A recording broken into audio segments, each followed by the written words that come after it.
Hello guys, आज हम loving Yamada कुन चैप्टर 89 और 90 को एक्सप्लेन करने वाले हैं। लास्ट वीडियो के एंड में अकाने को एरो हिट हुआ था और उसे बचाने के लिए लूक वहां आ गया था। अब वो उसे लेकर एक ट्री के पीछे छुप जाता है। अकाने हीलिंग पोशन यूज करती है और उसे याद आता है एक बार रीटा ने उसे पीवीपीआई एरिया के बारे में बताया था, जहां एक प्लेयर दूसरे प्लेयर से फाइट कर सकता है और उसे हराने के बाद उनके इक्विपमेंट भी ले सकता है। ये हंट करने के लिए अच्छी जगह होती है पर बहुत डेंजरस भी होती है। अब वो लूक को बताती है। ये पहली बार है जब उस पर अचानक से हमला हुआ। उसे बिल्कुल भी उम्मीद नहीं थी कि वो बचेगी। लूक कहता है उसके दोस्त टेलीपोर्टेशन एरिया पे वेट कर रहे होंगे, तो उनके जाने तक हम यहीं छुपते हैं। फिर वो कहता है तुम्हें मुझसे पार्टनर बनने के बारे में बात करनी थी ना। अकाने कहती है मैं वेट नहीं कराना चाहती थी, सॉरी। लूक कहता है आंसर देने की कोई जरूरत नहीं है, मैंने तो बस ऐसे ही पूछ लिया था। मुझे लगा था अगर मैं यामाडा की गर्लफ्रेंड का पार्टनर बन जाऊंगा तो वो मुझे इग्नोर नहीं कर पाएगा, पर अब मैं सोचता हूँ तो ऐसा करने से वो मुझसे और हेट करेगा।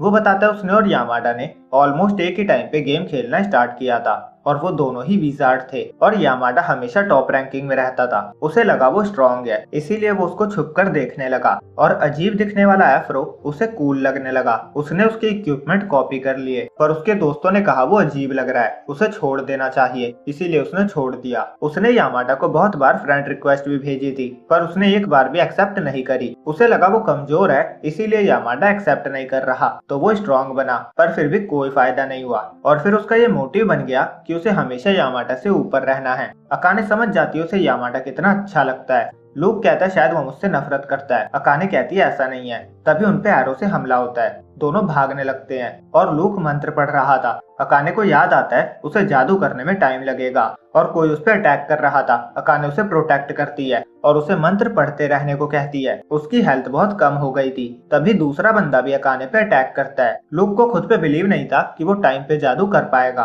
तभी यामाडा आकर जादू से अटैक करता है और अकाने को बचा लेता है। ईटा और कामोटा भी वहाँ आते हैं और कामोटा अपनी फाइटिंग फॉर्म में था। लूक मन में कहता है ये तो कामोटा है जो हमेशा टॉप रैंकिंग पे रहता है, मैं पहली बार उसे देख रहा हूँ। और अकाने हीलिंग पोशन पी रही थी और लूक यामाडा से कहता है तुमने बिना मंत्र पढ़े स्किल कैसे यूज किया। यामाडा बताता है उसने मंत्र पढ़ने के टाइम को कम कर लिया है। तभी लूक की मॉम उसे नहाने को कहती है और हमें पता चलता है लूक का असली नाम रूका है। फिर यामाडा बताता है उसने उसकी फ्रेंड रिक्वेस्ट रिजेक्ट कर दी थी क्योंकि वो उसके गिल्ड का पार्ट नहीं है। वो ऑलमोस्ट सबकी रिक्वेस्ट ही रिजेक्ट कर देता है जो भी उसके गिल्ड का पार्ट नहीं होता। रूका की कंफ्यूजन दूर हो जाती है कि यामाडा उससे हेट करता है और रीटा मौके पे चौका मारता है। वो रूका को गिल्ड ज्वाइन करने के लिए इनवाइट करता है और इस तरह रूका रैबिट चॉकलेट गिल्ड में आ जाता है। अब 2 वीक बाद ईटा न्यू मेंबर के वेलकम के लिए मीटिंग के अनाउंसमेंट करता है। अकाने सोचती है बस रूका को प्रॉब्लम ना हो, वो पर्सनली मिलने में अनकंफर्टेबल होगा और उसे बड़े स्पाइडर से डर लग रहा था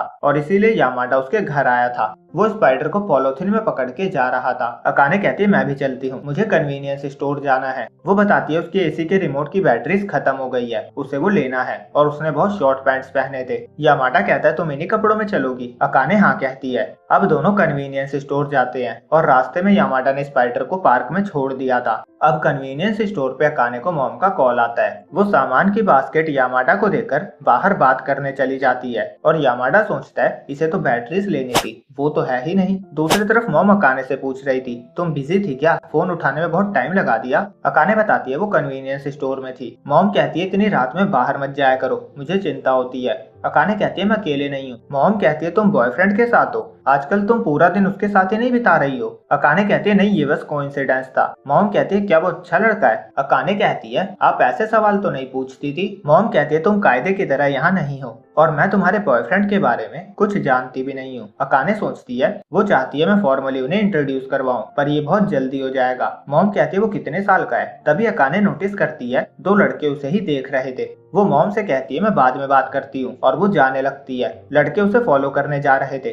तभी यामाडा अकाने के पास आ जाता है और अकाने राहत की सांस लेती है। फिर वो कहती है मैं यहाँ से चली जाऊंगी। यामाडा कहता है बहुत रात हो गई है, इस तरह इतने शॉर्ट पैंट्स में अकेले जाना डेंजरस हो सकता है, इसीलिए वो उसके साथ जाता है। अकाने मन में कहती है मैं मॉम को जल्दी ही यामाडा के बारे में बताऊंगी, वो मेरी कितनी केयर करता है। और वो यामाडा को बताती है ईटा ने ऑफलाइन मीटिंग प्लान करी है, तुमने मैसेज देखा। यामाडा कहता है अभी तक नहीं देखा। अकाने कहती है पता नहीं रूका आएगा या नहीं, मैं देखना चाहती हूँ वो कैसा दिखता है, पर मुझे लगता है वो पर्सनली मिलने में नर्वस फेमस होगा। तुम्हें क्या लगता है? यामाडा कहता मुझे नहीं पता। दूसरी तरफ ईटा सोच रहा था रूना बड़ी हो गई है, वो रूका के ज्वाइन करने पे गुस्सा नहीं है, पर एक्चुअली में रूना बहुत गुस्से में थी, पर वो इस बात को सीक्रेट रखना चाहती थी। और यहीं पे चैप्टर 90 एंड होता है। तो वीडियो अच्छी लगी हो तो लाइक और चैनल को सब्सक्राइब करना ना भूले। जल्दी मिलेंगे अगले चैप्टर्स के साथ, जब तक के लिए बाय बाय।